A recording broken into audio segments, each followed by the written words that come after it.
So I'm going to let you feel what that feels like. It's not every day you get an art lesson from a renowned potter. Look at that, amazing. Brilliant. Actually, I like the way he's got a little Yeah, flip in his little tail there. flip in his tail. I want you to In this Bridgewater, Vermont workshop, Miranda Thomas and her team craft pottery that has been gifted to popes and politicians. Across the parking lot in a historic mill, Thomas's husband, Charles Shackleton, makes high-end, highly prized furniture. Pottery and furniture are actually really symbiotic in your daily life, and that's what we're about. Perfection is important to us, but it's not the one major goal. The major goal is to make it feel like a human being was there. Everything at Shackleton Thomas is handmade. Furniture is custom designed and pottery is painted freehand. This is cobalt oxide.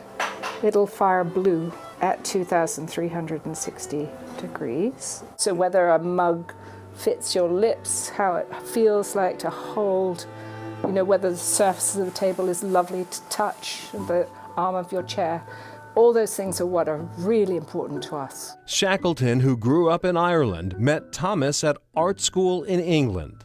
I had a car crash, nearly died, and I thought, okay, you've only got one life. This is when I was 19. What are you going to do with it? His goal, to create a place for artisans to saw and sculpt. After moving to the U.S. and working at Simon Pierce Glassware in nearby Quechee, the couple raised a family and built their business. So every single one of those little fish are going to have a completely different character. And people think, we're cuckoo bananas, maybe because we're thinking so much about an object, whereas most people, an object's just an object, but they think a lot about their watch and their shoes and their handbag. We would like to see people attach a little bit more importance to what they use every day. That philosophy is now a family creed. You can see something come from paper, into real life, which is amazing. The couple's son Hugh has joined the company. By the way, that last name, Shackleton, Charles is a cousin of Ernest Shackleton, the Antarctic explorer whose ship, the Endurance, sank in 1915. The ship sank, and he has a number of other failures attached to his name, which you never hear about.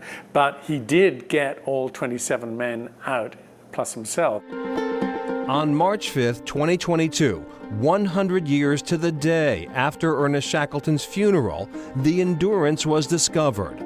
Marine archaeologists with the Falklands Maritime Heritage Trust found the ship nearly 10,000 feet below the Weddell Sea. The family was elated. There is a shield, like a crest, for the Shackleton family, and that says Fortudine Vincimus, by Endurance we conquer. And that's why Shackleton called his ship Endurance. It's a great motto for life, but I would hope that our life is a little bit more cheerful than just enduring it. Optimism is true moral courage, which is another quote of Shackleton's, and we definitely live by that. Many creative minds are drawn to Windsor County. Aspiring photographers flock to the town of Pomfret, home to one of the most Instagrammed places in Vermont, Sleepy Hollow Farm, mobbed during foliage season.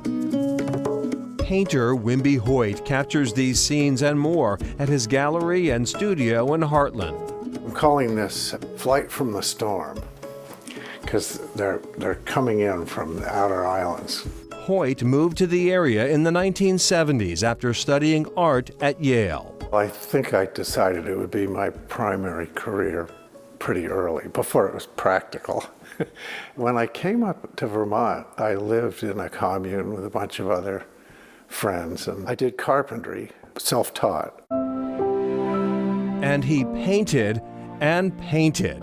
Today, his work is sought after by collectors who prize a painting style known as photographic realism. This is November 7th, and we had just built a new kitchen. Hoyt's house is a favorite subject. We'd had a dinner party the night before, and a friend had brought over a bunch of apples from his apple tree, and the light and the flowers that caught my eye. One of the greatest challenges for any visual artist, capturing light, is a process that requires constant practice, says Hoyt. By failing and trying again, I put dots down And when they dry, I take a brush that doesn't have very much paint on it, and I sort of rub it around the dot so that it makes sort of a blurry halo.